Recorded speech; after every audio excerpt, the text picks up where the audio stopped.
Hi there, just a very short video this morning. Just to thank you so much for all the comments that you've made. I mean, in actual fact, that was just a very small portion of my life. I could have gone on, made a movie. But it just brought home to me when I was sort of watching your responses that how lucky I was to be brought up the way I was, which was a lovely, happy childhood amongst such crafty people, you know. My aunt was a tailoress and she also used to crochet beautifully. Very fine things though, never any garments. She used to make, you know, the very fine gloves for church because they were very religious. Well, half of my family was very religious. And my other aunt would do the most beautiful embroidery.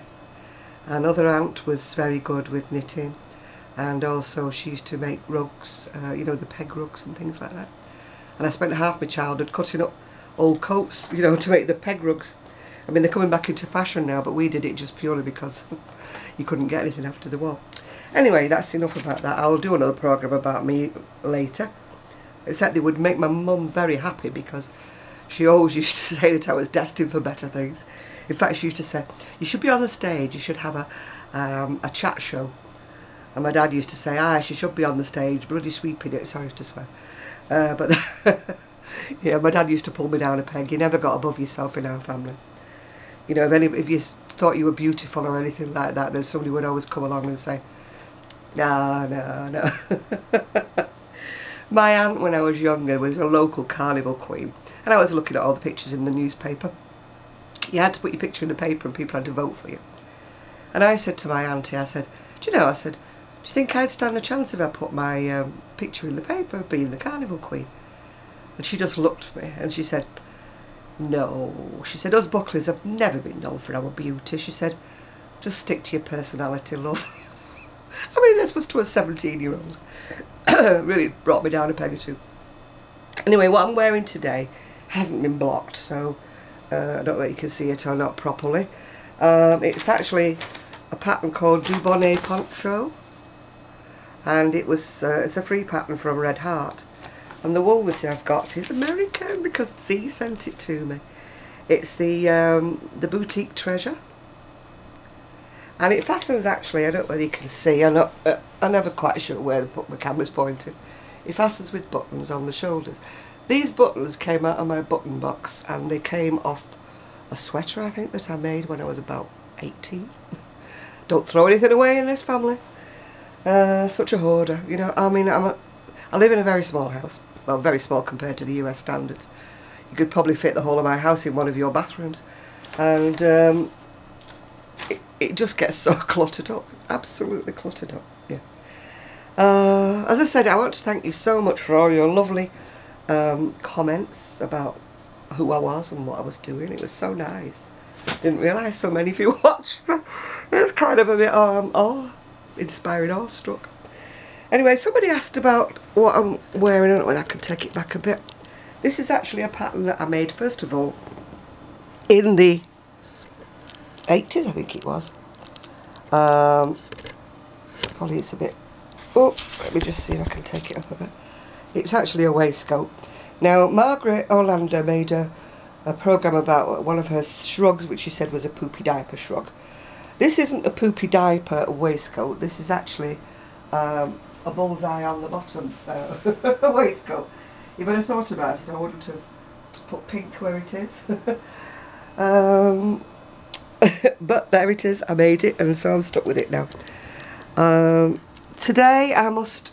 Oh, do you know I must get this camera sorted out, yeah. Today I'm going to try and make some sense out of the mess that I've got around me here. I've got wool here, part finished things and everything. I've got 2 orders as well, which doesn't sound a lot, but to me it's a lot because they're full-size garments, you know. And they're both going to America. Which, you know, I still am at this stage where I find things amazing. You know, when you can chat to people in America, they can make comments, and they actually place orders, you know. And this would have never sort of been in my thoughts, you know, when I was in my 20s or 30s, when there was no internet or anything like that. Well, there might have been internet, but it wasn't in common usage like it is today. And, you know, my mother would have found all this so fascinating.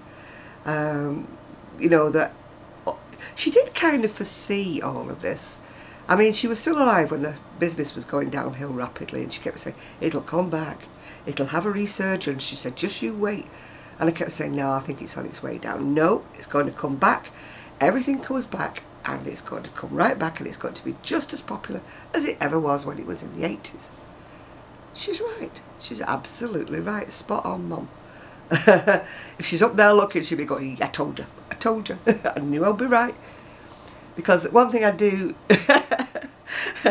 remember about my mum is you couldn't argue with my mum. She was always right. And it doesn't matter if you proved that she was wrong, she was always right. I don't mean that in a nasty sort of way, but you could argue while you were blue in the face and she would still walk away knowing that she was right, you know. And I used to say to Dad sometimes, doesn't it bug you, you know, that she's... He said, look, you want a quiet life. He said, when I got married at first, he said, an old chap said to me, 2 words to remember to have a happy marriage. He said, yes, dear. And he said, I just find it easier to go, yes, dear, and walk away. Because with my mum, couldn't win. Couldn't win. Anyway, once again, thank you so much for all your lovely comments. I'm not going to reply to them each and individually because, you know, I'll be writing a novel on YouTube. But I want you to know I do appreciate every comment that you make, and thank you so much. So I'm going to go and tidy up my hovel now, or laughingly called craft room, which happens to be in every room in the house. Sometimes I come downstairs and I see it through other people's eyes and I think, oh, do something about it, it's so untidy. But that's just me. Creative, what does it say? A cluttered desk is a creative mind. So what does a cluttered house mean? Does that mean I'm very, very creative? I'm not dirty, I do my chores, but I just cannot seem to get rid of wool, patterns, everything all over the house. It's just like a mishmash. Anyway, I'm going because I was only going to make a short video, so I'm getting a bit like Pam Loomer. Sorry Pam if you watch. When she says she's going to do a short video, it's usually about 37 minutes long. So sorry Pam if you're watching, I'm not meaning that nastily. I'm just having a laugh with you. And Margaret Oland, I've just been watching your video with striping hats on the Addy. Thank you so much. I'm blaming you for ordering the Addy and ordering a small Addy as well. So I hope that you'll all send me food parcels when I'm absolutely broke. Bye for now.